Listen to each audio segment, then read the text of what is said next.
Salut, j'espère que vous allez bien. Moi, ça va. Bienvenue sur ma chaîne. Ici, je parle de littérature africaine surtout. Alors, aujourd'hui, je vous emmène en Ouganda, un pays de l'Afrique de l'Est, avec le roman Kintu, écrit par Jennifer Nasubuga Makumbi. Alors, Kintu, c'est un roman de 467 pages qui a été publié en 2014 et dont la version française est sortie en 2019 aux éditions Métaï. Ou Métaï, je ne sais pas si ça se lit comme ça. Bref, je ne sais pas comment ça se lit.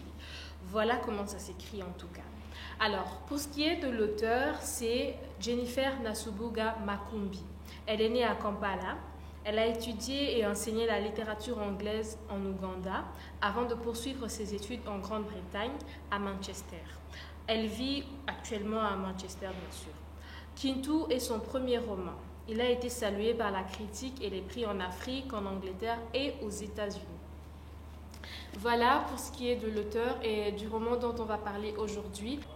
Alors, de quoi est-ce que ce roman parle? Ce roman, c'est l'histoire d'une malédiction transgénérationnelle, une malédiction qui a été amenée dans la famille par Kintu Kida, qui est l'ancêtre. Et cette malédiction se répercute jusqu'à la 3e génération, voire même la 4e génération. Alors, comment est-ce que la malédiction est arrivée? Pourquoi elle est arrivée dans cette famille? C'est parce que Kintu Kida tue accidentellement son fils adoptif Kalema. Et c'est le père biologique de Kalema qui maudit Kintu, qui lui dit qu'il va mourir d'une mort violente et que c'est non seulement lui, mais aussi ses descendants. Et ils vont soit mourir d'une mort violente ou être atteints de folie. Et c'est par là que la malédiction entre. Le roman s'ouvre sur une scène vraiment violente, la mort de Kamu, qui est le petit-fils, l'arrière-petit-fils de Kintu. Ensuite, on a 5 livres dans ce roman, 5 livres qui sont dédiés chacun à un personnage. On a un livre dédié à Kintu Kida, l'ancêtre justement. Ensuite, un livre dédié à Subi Nakato, qui est la petite fille de Kintu. Un livre dédié à Isaac Newton, qui est le petit-fils de Kintu. Et un autre livre dédié à Missy Kintu, à Kanani Kintu d'abord. Et puis un autre qui est dédié lui aussi à Missy Kintu. Tous ce sont les petits-fils de Kintu Kida. Et un 6e livre qui s'intitule Retour aux sources, parce qu'ils vont tous se réunir pour aller essayer de conjurer cette malédiction. Alors, à travers à travers les différents livres de ce roman, on apprend à connaître chaque personnage et on voit comment cette malédiction lancée par Ntwire, qui est le père biologique de Kalema, le Toti qui a maudit Kintu et sa famille, on voit comment la malédiction arrive à atteindre ces personnages-là. Non seulement ça, mais on voyage aussi à travers l'histoire de l'Ouganda. D'abord, dans le royaume du Bouganda, on voit la subdivision politique qui était vraiment très très carrée. À l'époque, c'est vers le XVIIIe siècle que le roman commence. Kintu, par lequel la malédiction arrive, est gouverneur. On l'appelle Pokino. C'est le titre qu'on donne au gouverneur et il va souvent rendre compte au Kabaka qui est le roi. Donc il y a une subdivision qui est vraiment claire, très bien établie déjà à cette époque-là en Afrique. Et on voit aussi comment la société s'organise. Par exemple, Kintu a plusieurs femmes. Après les royaumes, on entre également dans le règne de Amin Dada, le fait qu'il puisse chasser les Asiatiques, les étrangers, les pillages qui s'en sont suivis et l'avènement de Museveni, etc. Bref, les personnages, ce que j'aime beaucoup dans ce roman, c'est que le personnage évolue avec l'histoire de l'Ouganda et on peut voir comme ça comment leur histoire se croise avec les faits réels. Par exemple, il y a l'un des personnages qui est élevé par sa grand-mère, Isaac Newton, l'un des descendants de Kintu, dont la grand-mère justement meurt parce qu'elle est allée piller. Elle est allée participer au pillage et elle soulève un sac de sucre qui est plus lourd parce qu'elle était très vieille. Alors elle meurt sous le poids de ce sac de sucre qu'elle a pillé. Bref, voilà, le pillage qui s'est passé dans le pays, tout ça se mêle dans le roman et c'est très intéressant de découvrir en même temps l'histoire de la malédiction familiale et aussi l'histoire du royaume de Bouganda, du pays de l'Ouganda, comment la colonisation est arrivée, qu'est-ce que la colonisation a fait, tout ça est repris dans le livre. Et j'ai appris d'ailleurs que l'auteur avait mis 10 ans pour écrire ce roman Et ça en valait la peine en tout cas parce que c'est un chef-d'œuvre, j'ai beaucoup aimé. Donc voilà, et le premier livre s'achève avec le fait que la malédiction vraiment commence à faire effet parce que Kintu perd son fils. Balé qui allait se marier, il le perd parce qu'il meurt la veille de son mariage. Ensuite, sa femme Nakato, sa préférée, se suicide et lui finit par errer dans une grotte, mi-fou, mi-lucide, bref. On ne sait pas comment il meurt finalement. Dans le deuxième livre, on a Subi Nakato qui est l'une des descendantes de Kintu qui, elle, est atteinte de schizophrénie. Et ensuite, on a Kanani qui est très éveillée, qui prie beaucoup, genre... c'est le genre de personne qui se détache complètement de toutes sortes de coutumes, etc.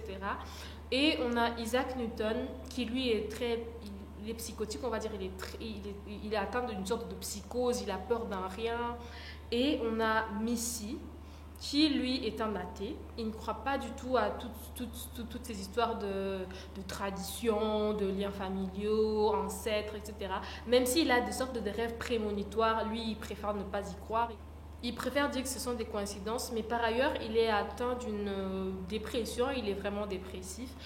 Voilà un peu dans les 5 livres, et tous doivent se rencontrer finalement pour essayer de conjurer le sort.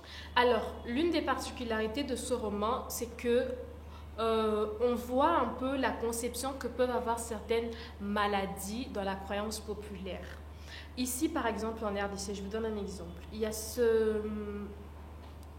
ce phénomène qu'on appelle Mbasu. Dans la croyance populaire, bien sûr, c'est un sort qu'on te jette par des gens qui ne t'aiment pas, par des jaloux, bref, ce genre de choses. Alors que médicalement, ça a une explication. On appelle ça Buruli, je crois. Je ne sais plus très bien, je vais vous mettre le nom là. Et d'un autre côté, on a ce qu'on appelle Kibota.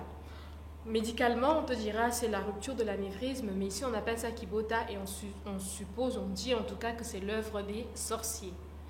Il y a aussi le fait, et moi-même j'ai vécu ce genre de fait où vous avez une explication médicale d'un côté, mais on vous dit écoute, ça c'est une maladie spirituelle, il faut aller voir les praticiens. Ma mère a fait une allergie, le syndrome de Lyell, et les médecins disaient que c'était le syndrome de Lyell. Mais quand les gens qui venaient voir, la famille, les collègues, etc., ils étaient là en mode non, oh, esa maladie MPC. Ça, c'est la maladie de MPC. Donc, c'est une maladie, c'est comme un sort qu'on te jette en fait. C'est pas quelque chose de scientifique, il faut aller voir les praticiens. Bref, on remarque que longtemps après que les choses aient évolué, il y a quand même ce côté où... le monde spirituel a tendance à primer sur notre manière de vivre, sur ce en quoi nous croyons. Et petite anecdote, banale mais quand même assez importante, mes sœurs, elles vont à l'église, bien sûr, mes petites sœurs, elles prient, mais depuis quelque temps, il y a un corbeau qui n'arrête pas de venir juste devant chez nous et de croasser tout le temps. Et elles se disent, waouh, il y a un corbeau, il est venu chercher quelqu'un. Parce que il y a une croyance selon laquelle quand un corbeau vient souvent chez vous, c'est qu'il y a bientôt quelqu'un qui va mourir. Bref, on voit un peu cette dichotomie, cette dualité entre le monde spirituel de nos ancêtres, etc., et la religiosité de nos sociétés.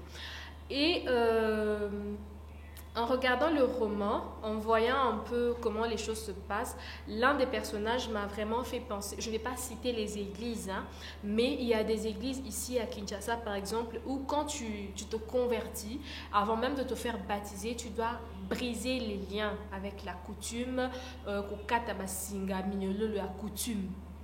Il y a même des chansons pour brûler, briser toutes ces chaînes de la coutume. Et c'est l'un des personnages qui s'appelle Kanani, qui est vraiment comme ça. Lui, il est vraiment, tout le temps, il brise tous ses liens, il prie à fond pour que tous ces liens soient brisés. Alors, la particularité du roman aussi, c'est que l'auteur ne nous dit pas clairement si c'est ce qu'elle en pense, ou même si c'est mal, ou si c'est vrai ou faux.